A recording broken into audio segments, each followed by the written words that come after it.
नमस्ते, आप देख रहे हैं हमारा खास बुलेटिन प्रणाम देवभूमि। आपके साथ मैं हूं ऋतु तिवारी पोखरियाल। बुलेटिन की शुरुआत करेंगे कानून व्यवस्था को लेकर सीएम धामी का निर्देश। पिछले दिनों हुई घटनाओं का खुलासा जल्द से जल्द किया जाए। अपराधों पर नियंत्रण करने के लिए राज्य सरकार सख्त है। सीएम धामी के निर्देश पर एक्शन में डीजीपी अशोक कुमार। उधम सिंह नगर के काशीपुर में खनन कारोबारी की हत्या को लेकर अल्टीमेटम। डोईवाला में हुई डकैती के खुलासे को लेकर डीजीपी का अल्टीमेटम। तो हरिद्वार में पुलिस पर फायरिंग के खुलासे के लिए 3 दिन का अल्टीमेटम दिया गया। तो खुलासा न होने पर संबंधित थाना प्रभारी क्षेत्राधिकारी को हटाया जाएगा। संबंधित जिलों के वरिष्ठ पुलिस अधीक्षकों को भी डीजीपी का निर्देश। तो घटनाओं के जल्द खुलासे न होने पर अपराध नियंत्रण में नाकाम माना जाएगा। तो लगातार सीएम धामी वक्त वक्त पर तमाम तरह की बैठकें करते रहे हैं और देखिए अब कानून व्यवस्था को लेकर ये बैठक की है और तमाम निर्देश भी दिए हैं कि हाल ही में हुई जितनी भी घटनाएं हैं उसका जल्द से जल्द खुलासा हो। इसके साथ ही अपराधियों को जल्द से जल्द पकड़ा जाए ताकि क्या जो माहौल है उसको दुरुस्त किया जा सके। तो प्रदेश में अपराधों को लेकर धामी सरकार अब सख्त नजर आ रही है। तो निर्देश पर वहीं डीजीपी अशोक कुमार ने भी तमाम थाना अध्यक्षों को भी चेतावनी दी है।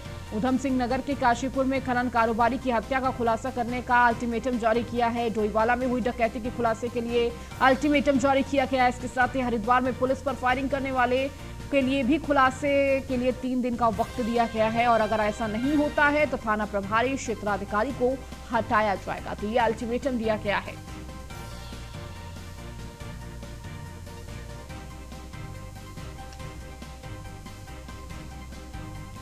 तो कानून व्यवस्था को लेकर सीएम धामी का निर्देश है सभी अधिकारियों को पिछले दिनों हुई घटनाओं का खुलासा जल्द से जल्द किया जाए ताकि एक सुरक्षा का माहौल प्रदेश में कायम किया जा सके।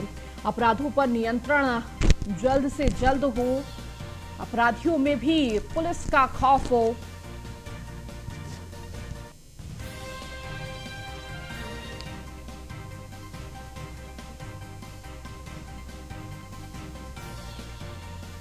तो हरिद्वार में पुलिस पर फायरिंग के खुलासे के लिए 3 दिन का अल्टीमेटम डीजीपी अशोक कुमार ने दिया है। तो देखिए डीजीपी भी लगातार तमाम तरह के आदेश जारी कर रहे हैं आपकी हर किसी जिस तरह से अपराध किए गए हैं।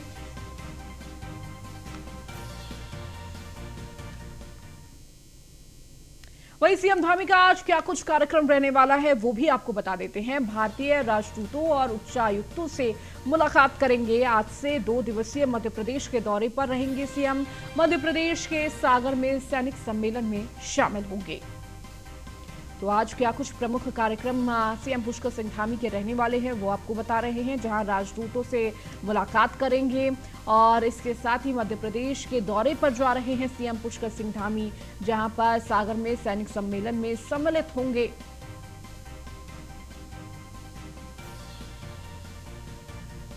और ज्यादा जानकारी के साथ हमारे विशेष संवाददाता सुदीप जैन हमारे साथ जुड़ चुके हैं। सुदीप, क्या कुछ जानकारी मिल रही है सीएम पुष्कर सिंह धामी के आज के कार्यक्रमों की? जी देखिए, मुख्यमंत्री पुष्कर सिंह धामी आज सागर मध्य प्रदेश रवाना हो रहे हैं 11 बजे। इससे पहले वो आज जो राजदूत और उच्चायुक्त हैं जो अलग अलग देशों में अलग अलग पदों पर तैनात हैं, उनसे 9:30 बजे वो घर पर आवास पर मुलाकात करेंगे और उनसे बातचीत करेंगे। सागर मध्य प्रदेश में ही आज मुख्यमंत्री का रात्रि विश्राम है। आज का जो सागर का मध्य प्रदेश का दौरा है मुख्यमंत्री का, वो पूरी तरीके से जो पार्टी के कार्यकर्ताओं से भेंट वार्ता का है और आज देर शाम उत्तराखंड के लोग जो सागर मध्य प्रदेश में रहते हैं वो भी मुख्यमंत्री से मिलेंगे। ये आज का मुख्यमंत्री का कार्यक्रम है। ठीक है सुदीप, बहुत बहुत शुक्रिया इस जानकारी को देने के लिए। तो आज से 2 दिवसीय मध्य प्रदेश के दौरे पर सीएम पुष्कर सिंह धामी रहने वाले हैं।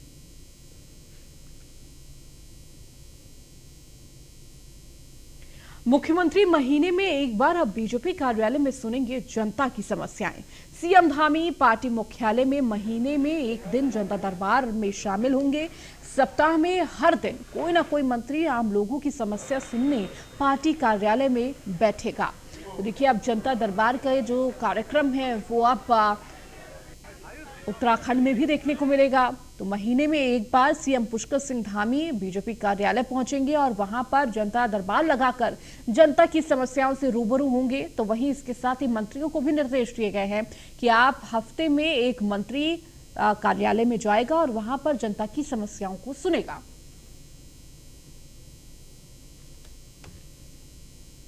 माननीय मुख्यमंत्री जी जनता के साथ सीधे संवाद में लगातार बने हुए हैं और उसी क्रम में भारतीय जनता पार्टी के प्रदेश कार्यालय में वे माह में एक बार समय देंगे और यहाँ कार्यकर्ताओं से भी और जो लोग यहाँ पर आएंगे उनसे भी संवाद करेंगे, उनकी समस्याओं का भी निदान करेंगे।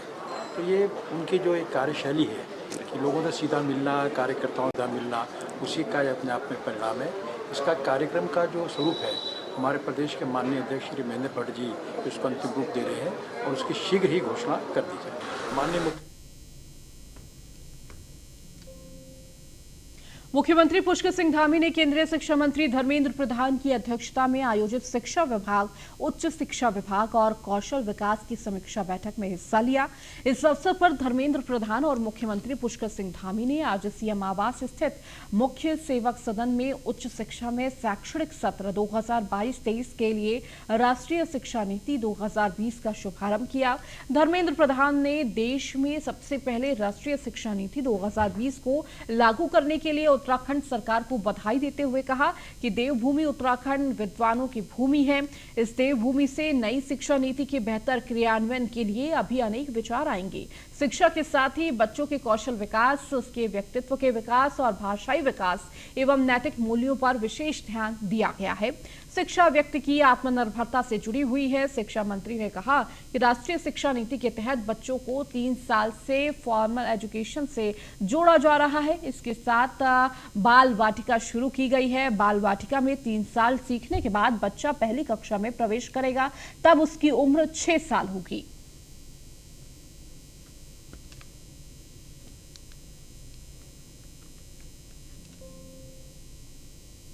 वहीं राष्ट्रपति द्रौपदी मुर्मू ने शिक्षा को पुरस्कृत शिक्षक दिवस पर राष्ट्रपति ने किया सम्मानित।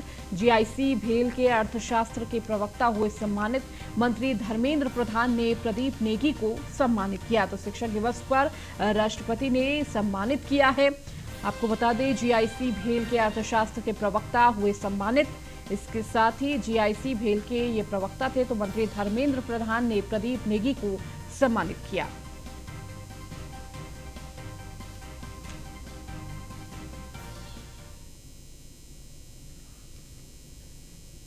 उत्तराखंड कांग्रेस ने प्रदेश की कानून व्यवस्था को लेकर सवाल उठाया।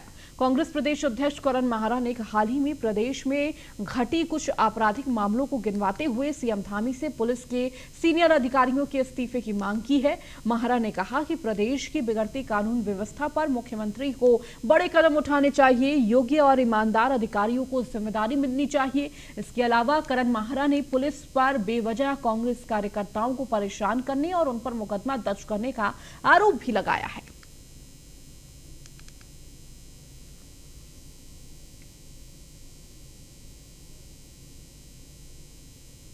क्योंकि निजी लोगों को दे दिया गया है, उनको लाभ भी पहुंचाया जा रहा है और उस लाभ के पीछे बहुत बड़ी साजिश है। स्टेट का नुकसान हो रहा और इसी खनन नीति की वजह से आज खनन माफिया इतना हावी हो गया है कि जिससे उत्तर प्रदेश की पुलिस को यहाँ आके दबिश देनी पड़ रही है।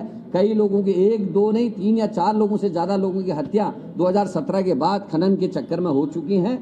तो इसमें तत्काल प्रभाव से सरकार को रोक लगानी चाहिए और जितनी तत्परता सरकार हाई कोर्ट के डिसीजन के खिलाफ सुप्रीम कोर्ट जाने की कर रही है, उतनी तत्परता अन्य मामलों में सरकार को करनी चाहिए, क्योंकि निजी लोगों को दे दिया। उत्तराखंड विधानसभा में विधानसभा अध्यक्षों की नियुक्ति कर्मचारियों की सेवा से निकलने जाने के सरकार के निर्णय पर हाईकोर्ट ने रोक लगा दी है। फिलहाल कर्मचारियों की नौकरी बनी रहेगी। आपको बता दें, उत्तराखंड विधानसभा की अध्यक्ष ऋतु खंडूरी भूषण ने विधानसभा में बैकडोर से हुई 250 भर्ती रद्द कर दी है। इनमें 228 तदर्थ और 22 उपनल के जरिए नियुक्ति हुई थी। वहीं उत्तराखंड विधानसभा भर्ती घोटाले मामले में विधानसभा सचिव मुकेश सिंघल को तत्काल प्रभाव से सस्पेंड करते हुए उनके खिलाफ जांच भी बैठा दी गई है। देखिए, क्योंकि हाईकोर्ट का विषय अभी क्यों माननीय लोग विधानसभा के अध्यक्ष हैं प्रधानमंत्री जी ने कहा कि उनके बाद जैसी चीज़ें आएंगी उसकी पूरी कोर्ट की जो आदेश है वो उसका अध्ययन करेंगे, उसका निर्णय होगा। क्योंकि अभी ये विषय हमारे संज्ञान में भी आया नहीं, हमने भी आज कोर्ट से कॉपी मंगाई है, उसके अध्ययन के बाद बोला जाएगा।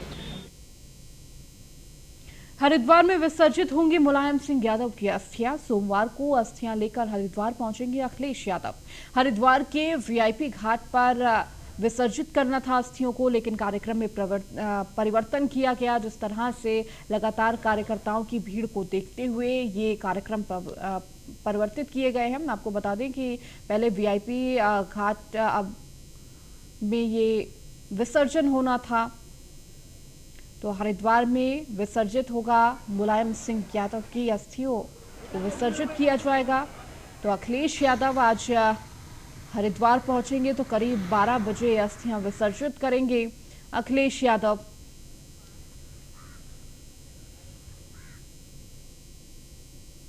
इसमें उनकी अस्थियां आ रही हैं और उसके लिए पूरा अरेंजमेंट हमारी तरफ से किया गया है। प्रशासन और पुलिस ने जो उनके साथ सिक्योरिटी की टीम आ रही है उससे लगातार हम लोग संपर्क में हैं। यहाँ पे हम जो हमारे पास है कि अस्थि विसर्जन का ही कार्यक्रम है। कल पार्टी के राष्ट्रीय अध्यक्ष माननीय अखिलेश यादव जी नेताजी की अस्थियां लेकर के परिवार समेत सफाई से चल करके जॉली ग्रांट आएंगे। जॉली ग्रांट से वीआईपी घाट जो चरण सिंह के नाम से माननीय नेताजी ने दिया था, कल माननीय मुलायम सिंह यादव जी की अस्थियां उनका परिवार लेकर के कल लगभग 12 बजे के समय लगभग दोपहर में हर की पैड़ी ब्रह्मकुंड क्षेत्र पर आ रहा है। हम उनके यहाँ पर कुल पुरोहित होने के नाते ये सारा कर्म जो है हम ही लोग यहाँ कराएंगे। अखिलेश जी आ रहे हैं, शिवपाल जी आ रहे हैं और उनके भाई भतीजे सब परिवारों पर करीब 15 सदस्य उनके पारिवारिक लोग हरिद्वार हर की पैड़ी ब्रह्मकुंड क्षेत्र में माननीय नेता।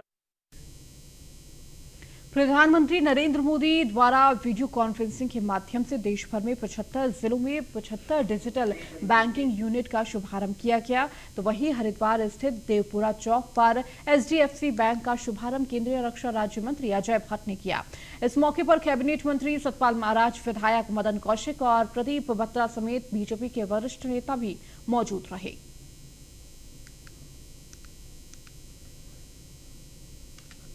मंत्री जी को, आरबीआई को बहुत बहुत बधाई देता हूं कि माननीय प्रधानमंत्री जी ने 75वीं डिजिटल बैंकिंग इकाइयों को 75 जिलों को जोड़ते हुए ये समर्पित किया राष्ट्र को। ये अपने आप में बड़ा अभिनव प्रयास है और इस प्रयास से सामान्य मानवीय को डिजिटल टेक्नोलॉजी से माननीय प्रधानमंत्री जी ने जोड़ दिया। मंत्री एक बार फिर से मोदी जी के नेतृत्व में भारत ने इतिहास रच दिया है। जब डिजिटल लेन देन के बारे में माननीय प्रधानमंत्री जी ने कहा था पहले, तो बहुत सारे लोग मजाक समझते थे। लाइट नहीं है, गांव में कनेक्शन नहीं है, कैसे करेंगे। जितनी तेज़ी से सारे संसाधन उपलब्ध कराए, उसी का परिणाम है कि आज जो देश नंबर 1 पर माने जाते थे डिजिटल लेन देन में, वो हमसे पिछड़ गए। वहीं हरिद्वार रेलवे स्टेशन के सुपरिटेंडेंट को एक धमकी भरा पत्र मिला, जिससे हरिद्वार, देहरादून समेत कई रेलवे स्टेशन और हर की पौड़ी, भारत माता मंदिर, बद्रीनाथ और केदारनाथ समेत कई मंदिरों को बम से उड़ाने की धमकी दी गई। पत्र भेजने वाले ने खुद को जैश ए मोहम्मद का एरिया कमांडर बताया। तो वहीं धमकी भरा पत्र मिलने के बाद सुरक्षा एजेंसी पूरी तरह से अलर्ट पर है। इस मामले में मुकदमा भी कर लिया गया है। तो एसपी अरुण भारती ने बताया कि इसके लिए एक टीम भी गठित की गई है, जो इस पूरे मामले की जांच करेगी और इस बार दोषियों पर सख्त कार्रवाई की जाएगी। आपको बता दें कि इससे पहले भी कई बार ऐसे धमकी भरे पत्र भेजे जा चुके हैं, लेकिन कभी इस मामले को गंभीरता से नहीं लिया गया। हालांकि इस बार पुलिस और प्रशासन इस पूरे मामले पर गंभीर दिख रही है। और ऐसा जिक्र है कि उनको बम से उड़ाने की धमकी है। इस प्रकार के पत्र पूर्व में भी प्राप्त हुए हैं और हमारे उत्तराखंड में इस बार कांवड़ के दौरान 2022 में रुड़की में भी पत्र प्राप्त हुआ था। इस प्रकार के पत्र 2018 में रिपोर्टेड हैं, 19 में रिपोर्टेड हैं और हम लोगों ने जो जानकारी की है जालंधर में भी इसमें कुछ कार्रवाई हुई है, जिसका हम लोग अभी पूरा वहाँ से ब्यौरा मंगवा रहे हैं। और क्योंकि इस बार पहली बार हम लोगों ने 15 यूपीए एक्ट में मुकदमा दर्ज किया है, तो जिन जिन जगहों पे अदर स्टेट्स में ये पत्र प्राप्त हुए हैं उनसे कोऑर्डिनेट करते हुए हमने अपनी भी एक टीम बनाई है, जो खुद मेरे सुपरविज़न में एक टीम एसएसपी रेलवे सर ने बना के दी है, जिसमें कि हमारे पास एसओजी प्रभारी भी हैं। और हरिद्वार रेलवे अधिकारी को मिले धमकी भरे पत्र के बाद हरकत में आई सुरक्षा एजेंसियों और पुलिस प्रशासन ने मुस्तैदी से इस पर जांच शुरू कर दी है। लक्सर समेत सभी रेलवे स्टेशनों पर सुरक्षा व्यवस्था भी बढ़ा दी गई है। रेलवे प्लेटफॉर्म पर, रेलवे परिसर पर बारीकी से जांच की जा रही है।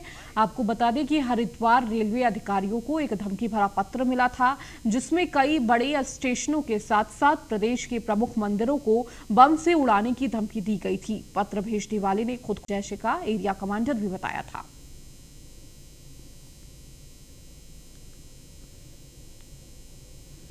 इसके संबंध में हमारे उच्चाधिकारीगण द्वारा हमें जो भी दिशा निर्देश दिए गए हैं उनके अनुसार ही हम चेकिंग कर रहे हैं। कोई भी संदिग्ध वस्तु या व्यक्ति जो भी हमें मिल रहा है, हम उसकी प्रॉपर चेकिंग कर रहे हैं। चेकिंग हेतु अलग से ड्यूटियां भी नियुक्त की गई हैं। प्लेटफॉर्म ड्यूटियां लगातार अपना काम करती रहती हैं और ट्रेनों में भी हमारा स्पॉट।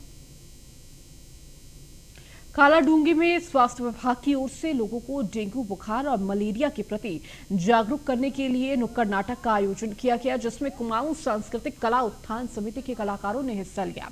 इस नुक्कड़ नाटक में डेंगू से बचने के लिए घर के आसपास साफ सफाई रखने और बुखार के लक्षण महसूस होने पर फौरन डॉक्टर से संपर्क करने के संदेश दिए गए।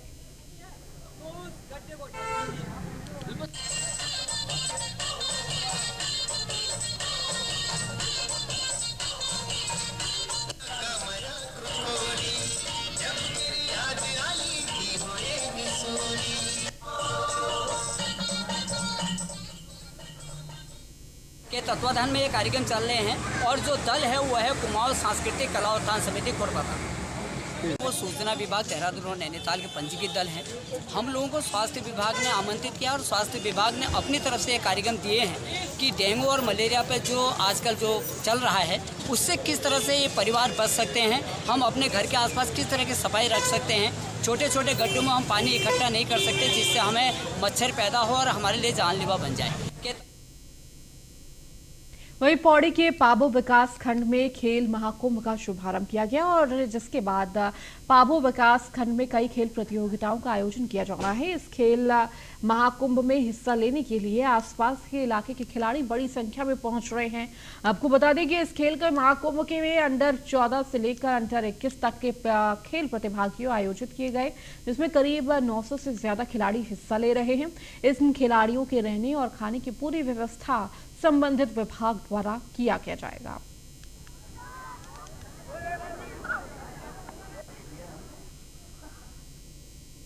जी यहाँ पे जब से हमारा खेल महाकुंभ शुरू हुआ है तब से और आज की डेट में आप लगा लो यहाँ पे बहुत बच्चों ने इम्प्रूव किया है। अंडर 14, 17 और 21 की जो यहाँ पे प्रतियोगिताएं हो रही हैं, इसके बाद बच्चे हमारे जिले पे प्रतिभा करेंगे, उसके बाद स्टेट पे। पिछले वर्ष भी हमारे यहाँ से काफ़ी बच्चों ने स्टेट पे प्रतिभा किया था। जो प्रतियोगिताएं हो रही है athletics, kabaddi, kho kho, volleyball, badminton और फुटबॉल की प्रतियोगिताएं आयोजित हुई।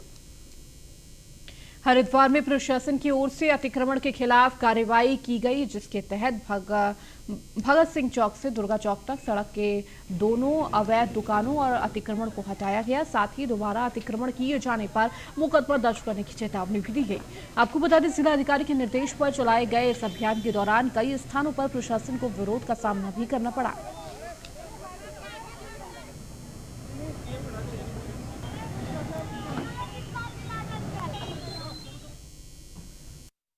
आज हम भगत सिंह चौक से लेकर के आज का हमारा टारगेट है दुर्गा चौक तक का ये अतिक्रमण जो है ये हटाना है। बाकी इसमें कुछ लोगों के अभी ऑब्जेक्शन हैं जो सुनवाई के स्तर पर हैं और इसी के साथ साथ उन पे भी हियरिंग हो रही है और अतिक्रमण हटाने का जो ये प्रोग्राम है ये चलता रहेगा। आज हम भगत अंकिता हत्याकांड के बाद उत्तराखंड कांग्रेस कमेटी के पूर्व अध्यक्ष एवं चकराता विधायक प्रीतम सिंह का बड़ा बयान सामने आया। प्रीतम सिंह ने प्रदेश की कानून व्यवस्था पर सवाल उठाते हुए कहा कि प्रदेश में कानून व्यवस्था पूरी तरह से ध्वस्त हो चुका है और अंकिता हत्याकांड में प्रशासन के पास मातृशक्ति को देने के लिए कोई माकूल जवाब नहीं है। प्रीतम सिंह की माने तो इस मामले में संघर्षरत मातृशक्ति सीबीआई जांच की मांग कर रही है, लेकिन सरकार के कानों में जूं तक नहीं रेंग रही।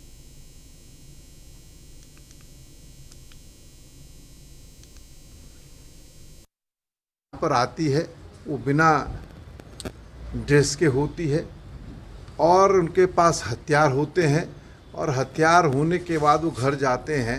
तो भाई किसी के घर भी अगर पुलिस जाएगी और उसके पास ड्रेस पहनी नहीं होगी तो कैसे पता चलेगा कि ये पुलिस बल के लोग हैं।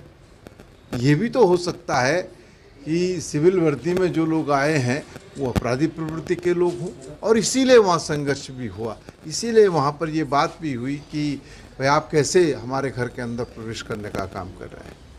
और जिन पुलिस बल के लोगों को स्थानीय लोगों ने और उत्तराखंड की पुलिस ने पकड़ा था, उनको ये कह के कि अस्पताल ले जाया जा रहा है और वहाँ से उनको जो है छोड़ दिया जाता है।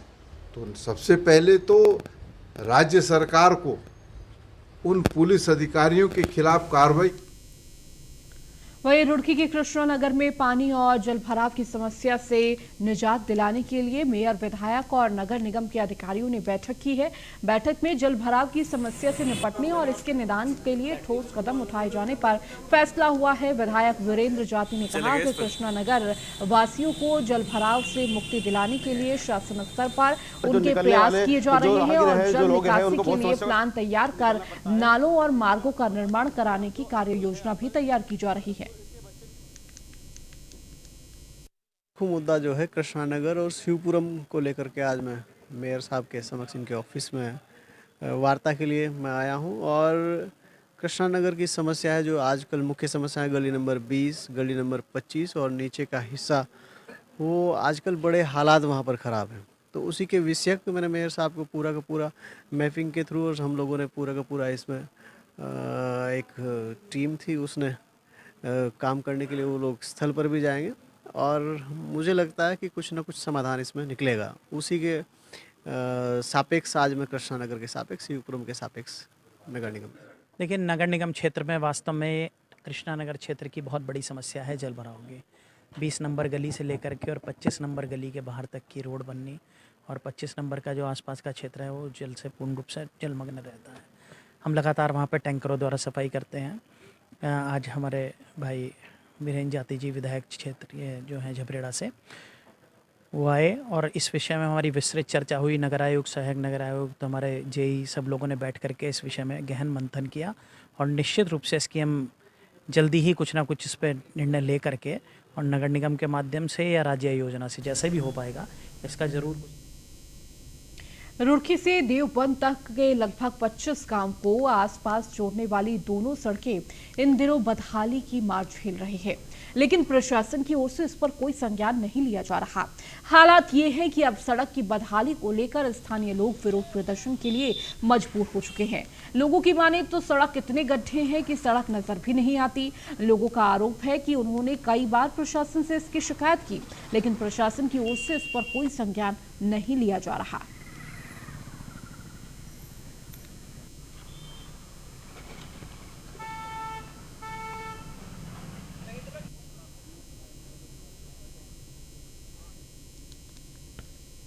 स्टेशन से पनियाला और पनियाला से लाठरदेवा निकल जाता है। आगे जाके वो स्प्लिट होके उसके 2 आर्म हो जाते हैं, एक पनियाला की तरफ चला जाता है, एक लाठरदेवा की तरफ। दोनों को कल मैंने देखा है। इनको हम ठीक कराएंगे, इनको हम आपको 2-4 दिनों में वहाँ पे काम शुरू होता हुआ दिखेगा। स्टेशन से पनियाला और पनियाला से लाठरदेवा निकल जाता है। आगे जाके वो स्प्लिट होके उसके 2 आर्म हो जाते हैं, एक पनियाला की तरफ चला जाता है, एक लाठरदेवा की तरफ। दोनों को हम ठीक कराएंगे, इनको हम आपको देखिए, पहली बात तो यहाँ सड़क है ही नहीं। दूसरी चीज़ भैया, समस्या इससे विकट क्या हो सकती है कि कोई भी आदमी अगर अपने घर से अपने वाहन से निकलता है, दो पहिए वाहन से निकलता है, तो उसकी कोई गारंटी नहीं कि वो सुरक्षित पहुंचेगा या नहीं पहुंचेगा। दूसरी चीज़ रही सड़क बनने की बात, यहाँ पे जितने भी लोग खड़े हैं आप किसी से पूछ सकते हैं, कोई भी प्रतिनिधि लोगों ने ऐसा नहीं छोड़ा है जिसके पास चक्कर नहीं काटे हैं। चलिए, प्रणाम देवभूमि में फिलहाल इतना ही। न्यूज़ 1 इंडिया पर खबरों का सिलसिला लगातार जारी है।